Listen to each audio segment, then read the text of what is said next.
This is episode 4 of the All Selling Aside podcast, brought to you by marketingonline.com, a proud sponsor of the fastest, easiest, and most reliable tool that grabs more sales and lowers the risk of personal rejection. Now, if you want a free demo of the world's most user-friendly mobile texting software, just visit marketingonline.com/Scipio. That's marketingonline.com/SKIPIO. And please do it after you listen to this episode, because you'll love what you're about to learn. Alex Mandossian believes that if you truly want to ethically influence others in your personal or professional life, selling through storytelling is the key. If you hate to sell, then please keep listening, because Alex will teach you how to attract and convert more premium clients to win the inner game of sales conversion.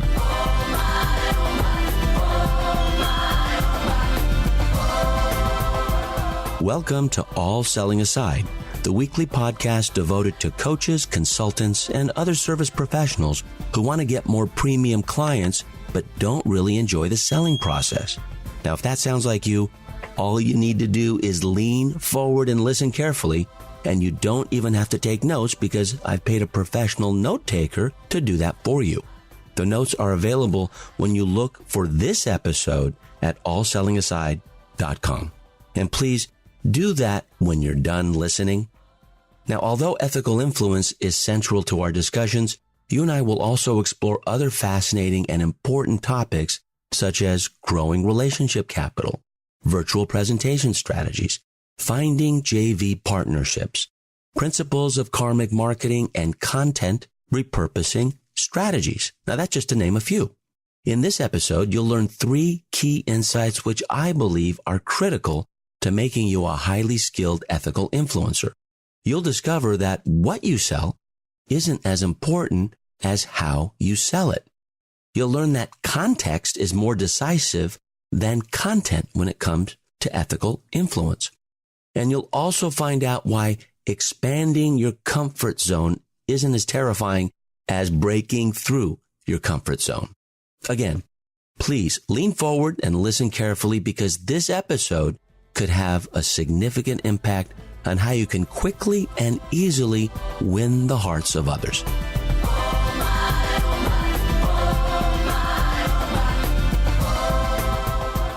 I remember it like it was yesterday. My face was in my hands. I was underneath my covers. I was embarrassed, demoralized, publicly humiliated. And what's worse, no one really even cared. What just happened? Well, it was 2016, and a former partner and I had just launched a product called Push Button Influence. We'd worked on it for about a year, and we had a launch of 2 weeks following the product launch formula that Jeff Walker has developed over the years in the internet marketing space. And we had over 24 partners to email their list for us, and our list grew to 85,000 people. And from those 85,000, we were expecting to generate $2 to $3 million in that 2 weeks. And instead of generating $2 to $3 million, we generated less than $400,000. And what was worse, we were over $400,000 in debt, because from the $400,000 in gross sales, we had to pay commissions, there were pay plans, we had some refund requests, and there were contest winnings, for the joint venture partners. And we ended up, being in debt after working 1 year super hard and doing maybe 20% of what we thought we were capable of doing. I mean, it was embarrassing. Now, $400,000 is a lot of money, but when just your break even is near the $800,000 mark, then it's no longer a lot of money. Everything is relative, right? Context is decisive. So the content of 400K, that's a lot. In the context of a break even of 800K, then not so good. Now, the reason it was so humiliating for me is, number one, I'd asked my joint venture partners to cash in on the relationship capital I had with them. And I also had asked them for some time to pay them on their contest winnings and their commissions, which should be paid immediately. And the reason I asked for that was because I didn't have the money. The money wasn't in the bank. And the reason I didn't have the money is because it cost more to launch and make the product offer than it did for the money that actually came in. And so I'm trying to pinpoint at this moment, like I'm literally under my covers in my bed. I refuse to go to work. My face is buried in my hands. And I wasn't weeping, but I practically felt like weeping. Maybe I was beyond weeping, right? Why weep? Because men don't cry, right? At least that's what I've heard. And so I'm thinking, what happened? What was the reason why it didn't work? Because from 2005 to 2010, I had $1 million launch every single year selling my hallmark product back then, which I've retired, called Teleseminar Secrets. And the first week of December was my favorite week because I'd make $1 million in just a week. Now, we didn't use the product launch formula back then, but Jeff Walker, who developed the product launch formula, and his brother John actually handled the final year of the Teleseminar Secrets launch. And then I retired it. And then he came out with his product launch formula, developed a mastermind, and is a genius marketer. And there have been many multi-million-dollar launches ever since utilizing that formula. Well, ours wasn't, and it wasn't the PLF's fault. It wasn't the product launch formula fault. It was our fault. I would say my fault, because I didn't take 100% responsibility to the 3 reasons why people don't buy. Now, if you recall from a previous episode, the 3 reasons why people do buy is because they do know you, they do like you, and they do trust you. If you've been in direct sales or network marketing, you know that this has been taught over the years. But what are the 3 reasons why people won't buy, which is the title and the topic of this episode? Well, I believe if they don't understand you, they won't buy. If they don't believe you, they don't buy. And if it's not the right time, then they don't buy. So don't understand, don't believe, or not the right time. Well, we made a cardinal sin, and that is we didn't start with the offer when devising it. My then partner and I, we should have started with the offer. That's the cardinal rule. Begin with the end in mind, right? That's one of the habits from Stephen Covey's best-selling book, 7 Habits of Highly Effective People. Because when you start with the offer, then you can pull back and make the offer more understandable. Well, the feedback we got is they believed us that it was possible to get more exposure, visibility, and reach, through push button influence. And push button doesn't mean instant profit. It means when you push certain buttons, such as share or tweet or broadcast or post or like. These are all buttons. There's over 50 of them in new media and social media, on Facebook or LinkedIn or Twitter. And even with iTunes, if you look at subscribe, rate, review, those are all buttons. So that's why we called it push button influence, because that's what it's come down to. And it's about getting exposure, visibility, and reach. So that was believable. Most of the people knew us, liked us, and trusted us. And for many, it was the right time. But the feedback that we got is, I don't understand what I'm getting. And so we didn't make the offer clear. We focused on the wrong thing. We focused on what we were selling, and we weren't focused on how we were selling it. And how we sold it should have been showing them bits and pieces of what they're actually going to experience and doing some over-the-shoulder demonstrations to see what they're actually getting. So they weren't clear on the what, first of all, and they didn't really get the how that we were going to show them, how to do this. So we're $400,000 in debt, and how are we going to make that up? We're going to take it out of our own, savings? No, we don't want to touch our savings. Why deplete that? So the next plan is what started a new business for me. After I came out of my mild depression, I reached out to my partner and I said, we're going to go and sell high end. And high end means there's a post-launch upsell strategy I want to implement. And it became a new business for me. Plus, post-launch upsell strategy. And now I do that for others. I train other sales teams to do it. A whole new business came out of a disaster, which is usually the way it happens, out of necessity. And what ended up happening is we generated another $700,000. It became over $1 million launch now because I reframed the launch as the front end, and the back end was waiting a couple weeks and then making done for you offers to that database that we had built. Even though 10,000 people had opted out, there were still over 70,000 people.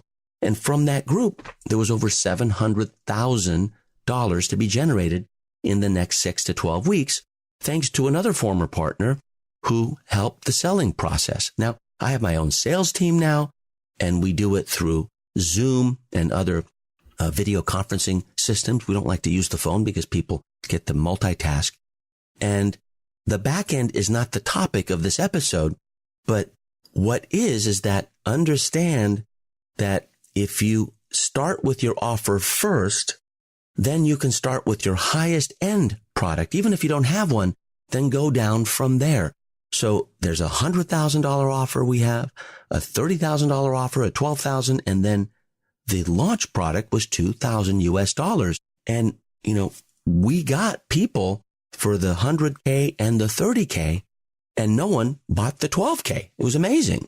And now I teach others how to do the same thing. And after their launch is done, then they make just as much money, sometimes more afterward. And if they're grossing the same amount, they profit more because the back end is a lot more profitable because there aren't the joint venture relationships involved. They are now on your list, and the JV partners have been paid out. The launch is done. You've paid out your contest winnings, and now those people are on your list. Now, this was scary. It was a scary thing to do because I didn't know if it would work or not, but it did, and it created and espoused a new business. The moral of the story is make sure you're focusing on what's important, because what's really important is not the selling process, not the bait to get people in. People call it lead magnets, not to bait them in and have them opt in to build the list. Don't even focus on the list. We thought the list was the thing. We're celebrating, giving each other high fives. Got 85,000 people. That's not what to focus on. You want to focus on what really matters, the offer. What are you offering? And make sure it's understandable, believable, and it's the right time for your candidate to say yes. I don't like calling them prospects. I don't like calling them leads. It dehumanizes them, right? As my good friend Ryan Dice, and CEO of Digital Marketer, says, it's not a B2B business you're in. It's not a B2C business you're in. If you're a doctor or chiropractor, B2P, business to patient, or even B2G, which is business to government. The only business we're in is H2H, which is human to human. So I stand up on stage and I'll have people raise their hands. I said, tell me who has ever flown in an airplane? And almost every hand goes up. I go, great. Who would love to fly with a pilot who loves to fly? All the hands go up. I go, great. Who would love to fly with a pilot who loves to land? All the hands go up, and there are a few chuckles. I say, well, if you have a choice between a pilot who loves to fly and a pilot who loves to land, which of the two would you choose? And they raise their hand, love to land. Now, there's a lot of room for error when you're 40,000 feet or 35,000 feet in the air, right? But there's very small room for error as you're landing, 1,000 feet, 500 feet, 100 feet, 50, 40, 30, 20, 10. In fact, that's what you hear the computer say if you're up front near the cockpit, because as you're getting closer and closer to the ground, that's when you have all the passengers' lives in jeopardy, right? So you better land well. In fact, I've been on planes where the poor pilot's been flying and the co-pilot for 17 hours to Singapore. We probably have dodged a few typhoons along the way. We could have, died. And then they blow the landing and the entire 17-hour flight is judged based on the couple seconds where it was kind of scary, right? It's not fair, but life wasn't built to be fair. It was built to be lived. And so if you want to live into a successful way to ethically influence others, then make sure you always start with your offer and know that the context of it is more important than the content. context is decisive. Otherwise, pushing an elderly person into the way of a charging bus, on a highway would be the same thing as pushing an elderly person out of the way of a charging bus in a highway, right?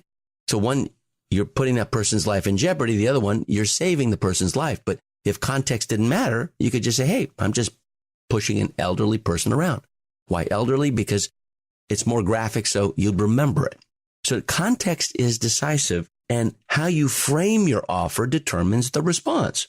So if you pre-qualify people 80% of the time and then promote to them 20% of the time, you'll do much better.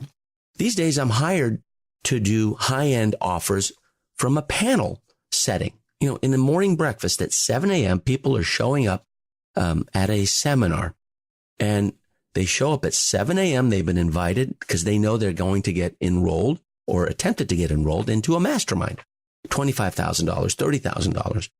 And in less than an hour, it's possible to generate $1 to $2.5 million. How do I know? Well, I've done it. I've done it with Genius Network, of which I'm a member, with Joe Polish. I've done it with War Room, of which I'm a member, with Roland Fraser and Perry Belcher and Ryan Dice and Richard Lindler. So these are masterminds I belong to in the digital marketing space and in the business space. And now this process that came from a failing launch after not being in the scene for, 6 years, from 2010 to 2016. Remember, I'm one of the living dinosaurs. I came into digital marketing in 1995, BG. That's before Google. So that's why it was so disappointing. I was embarrassed. And I wanted to look good in front of my friends. I wanted to prove to myself that I hadn't lost it. And that crosses my mind often. And so what was interesting, and I think what kind of flipped the switch, and maybe this will flip the switch for you, is I got a process that was triggered through a podcast that I was listening to called Darren Daily. My good friend Darren Hardy, publisher of Success Magazine, very talented author. And he's written one of my favorite books of all time in business. I don't talk about it a lot, but The Entrepreneur's Roller Coaster. A fantastic book. And in one of his Darren Dailies, I recommend you go to darrendaily.com and subscribe. It's free, like this podcast at allsellingaside.com. It's free, right? It's a public service. It's a way to get more exposure, right? I expose marketing online. I expose our services. It's what I teach in push button influence. And so Darren said in closing one of the episodes is scary work pays well. Scary work pays well. And he had heard that from a colleague. Scary work always pays well. I know. And the scary work is selling. Typically, if people don't like to sell because they don't like to anticipate the rejection, right? People don't like to write either, but I think it's more of they don't feel good about their writing style. But in selling, I think it's they're anticipating the response from the other side. And so what we're claiming here at All Selling Aside is that ethical influence is not about selling. It's about storytelling. And that's why we start with a story, because anyone can start with a story. If you hate to sell, this is for you. If you want to attract and convert more premium clients, this is for you. That's winning the inner game of conversion, which you hear at the beginning. And so scary work pays well. And I thought to myself back in 2016, before I started the plus concept of creating high-end marketing funnels, which you'll learn in upcoming episodes of how it works. Like, how can you sell a $100,000 client if you don't have a $100,000 product? Well, start with $10,000, but I don't have a $10,000 product, Alex. Great. Sell it first and watch how motivated you are, because scary work pays well. In fact, I think it pays best. So what I did with that one-liner from Darren is on an index card every day from that point forward, when I got out of my mild depression, I got out of bed, and every day I would, at night, before I went to bed, I would write one thing that scared me on an index card.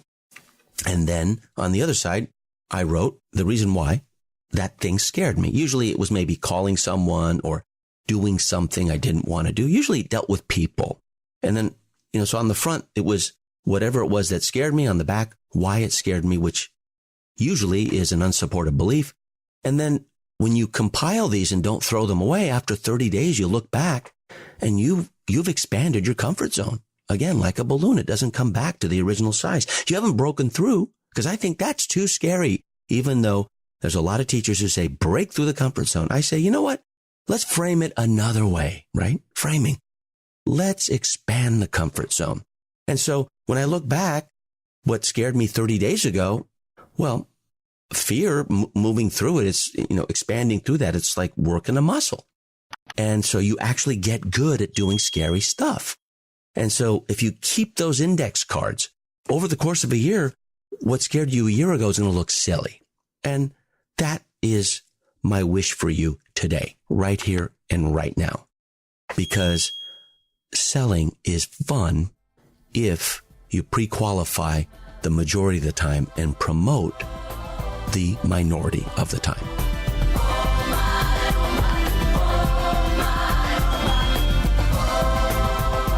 So here's our quick review about the specific insights you and I have rediscovered in this episode. Once again, how you sell is far more important than what you sell. Next, we talked about framing your offer, and coming up with your offer first, right, determines the responses you get. And then the one thing you can do daily is to create an index card, put what scares you on the front, why it scares you on the back, and do that one thing the next day. Write it at night. Let your mind have it marinate and percolate while you sleep. Wake up with a smile and do that one thing, and your life will change. Now remember, you can only work these insights and principles if you work them. They can only work if you work them. And speaking of reviews, which we just did, before we end this episode, I want you to go to allsellingaside.com/iTunes. Okay, that'll go directly to my iTunes channel. You'll see the description, you'll see the episodes, and type in your biggest takeaway or your big aha moment you experienced during this episode. Now, if you've done it before, you don't have to do it again. You can type that somewhere else. But I want you to do it as a part of a review. And if you do this now in the review section, when you do it, iTunes is going to ask you to rate the episode. And I hope I've earned 5 stars from you. So go ahead. Declare your one big takeaway in the iTunes review section by visiting allsellingaside.com/iTunes. And it'll just take 3 minutes out of your day, but what you declare could provide you a lifetime of learning.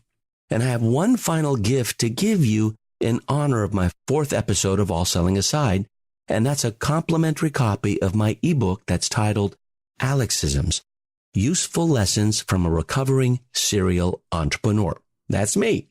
Now you can instantly download it at alexismsbook.com. That's Alexisms, ALEXISMS, book.com. It's also available on Amazon, but why pay $20 when you can download it for free, right?